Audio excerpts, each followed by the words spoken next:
لیکن ذہن میں چھپی ایک نئی الجھن بھی تھی۔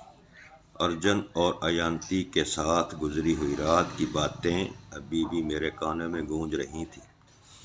میں سوچ رہی تھی کہ کیسے یہ دونوں بچے جو ہمیشہ اپنی دنیا میں کھویا رہتے تھے آج مجھے اپنی ہنسی اور باتوں سے اتنا سکون دے گئے۔ میں نے کچن میں قدم رکھا اور کھڑکی کے اندھیرے کو کام ہوا تو میں نے محسوس کیا کہ باہر کی اداسی کو دھیرے دھیرے دھکیل رہی ہے۔ اس وقت یہ دروازے پر کھڑی ہوئی اور بولی، ماں، ارجن نے کہا ہے کہ وہ آج آپ کے ساتھ کام کرنا چاہتا ہے، لیکن میں نے بتایا کہ ہم سب کچھ اچھے سے منصوبہ بندی کریں گے۔ میں نے حیرت سے اس کی طرف دیکھا۔ ارجن ہمیشہ اپنے اسٹول میں مصروف رہتا تھا، لیکن آج وہ خود آ کر میری زندگی کا حصہ بننا چاہتا تھا۔ میں نے ہچکچاتے ہوئے کہا، ایانتی، یہ اچانک کیسے ہوا؟ ارجن، وہ ہمیشہ اپنے کام میں مصروف رہتا ہے۔ ایانتی نے ایک قدم آگے بڑھایا اور مسکراتے ہوئے کہا، ماں، کبھی کبھی لوگ بھی حیرت انگیز فیصلے کر لیتے ہیں۔ ارجن نے کہا کہ وہ آپ کے قریب آ کر سب کچھ سیکھنا چاہتا ہے، شاید یہ ہم سب کے لیے نیا موقع ہے۔ ماں، میں خاموش رہی۔ دل میں ایک عجب سا خوف، امید دونوں تھے۔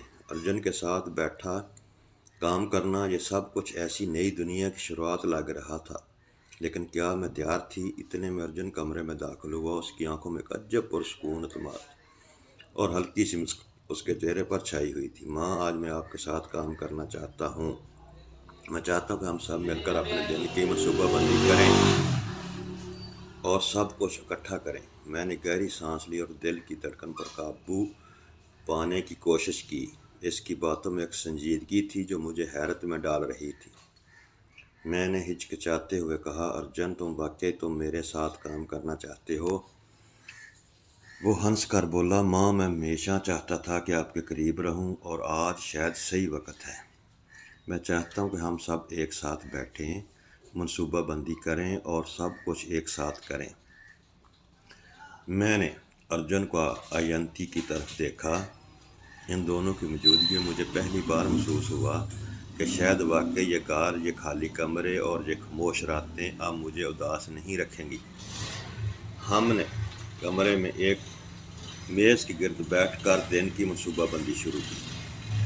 ارجن نے اپنے نوٹس بک نکالی اور ایانتی نے ہر چھوٹی چھوٹی چیز کو ترتیب دینا شروع کیا۔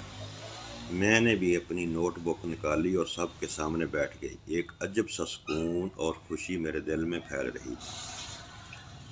نے محسوس کیا کہ ارجن تھوڑا پریشان ہے۔ اس کی طرف دیکھا اور پوچھا، ارجن، کچھ پریشانی ہے؟ تو وہ سر ہلایا اس نے اور کہا، ماں، میں چاہتا ہوں کہ ہم سب کام کریں، لیکن مجھے ڈر ہے کہ میں غلطی کر دوں۔ میں نے ہنس کر اس کا ہاتھ تھاما اور کہا، بیٹا، غلطیاں سب کرتے ہیں، اہم یہ ہے کہ ہم کوشش کریں اور ایک دوسرے کا ساتھ دیں۔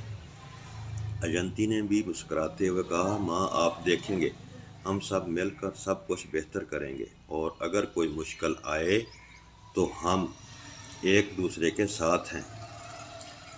یہ سن کر مجھے پہلی بار حقیقی معنوں میں احساس ہوا کہ ہم واقعی ایک خاندان ہیں اور خاندان کی محبت سے کوئی بھی مشکل آسان ہو جاتی ہے۔ دن گزرتا گیا اور ہم سب نے مل کر کئی چھوٹے چھوٹے کام کیے۔ ارجن اور ایانتی کی موجودگی نے میرے دل کو وہ سکون دیا جو میں کئی دنوں سے تلاش کر رہی تھی۔ میں نے سوچا کہ شاید یہی وہ لمحہ ہے جب میں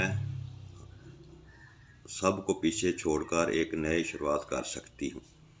رات کو جب ہم سب نے چائے کے لیے بیٹھے، میں نے ارجن کو ایانتی کی طرف دیکھ کر کہا، اب دونوں نے آج میرے دل کو سکون دیا۔ آج میں نے محسوس کیا ہم سب مل کر سب کچھ بہتر بنا سکتے ہیں۔ ارجن مسکراتے ہوئے کہا، ماں، یہ سب ہمارے لیے بھی نیا ہے، لیکن میں خوش ہوں کہ ہم سب ساتھ ہیں۔ ایانتی نے بھی سر ہلایا اور کہا، ماں، کبھی کبھی زندگی میں چھوٹی چھوٹی خوشیاں ہی سب سے بڑی طاقت بن جاتی ہیں۔ میں نے دل ہی دل میں سوچا، واقعی غم کے بعد بھی خوشی کی کرن چھپی ہوتی ہے، اور اس کرن کو دیکھنے کے لیے صرف دل کی آنکھ اور ایک چھوٹا سا اعتماد چاہیے۔ اسی رات میں نے پہلی بار محسوس کیا کہ خاندان کی محبت، ایک دوسرے کے ساتھ اور چھوٹی چھوٹی خوشیاں واقعی زندگی کا اصل سکون ہے۔ اور شاید یہی وہ لمحہ ہے جب ہم سب اپنی زندگی کے نئے سفر کی شروعات کرتے ہیں، دیروں سے نکل کر روشنی کی طرف بڑھتے ہیں۔ دوستو، اگر کہانی پسند آئی ہو تو چینل کو سبسکرائب کریں اور بیل آئیکن بھی دبائیں، اور کمنٹس باکس میں کمنٹس کر کے اپنی رائے دیں کہ یہ کہانی آپ کو کیسی لگی۔ بہت شکریہ۔ اللہ حافظ۔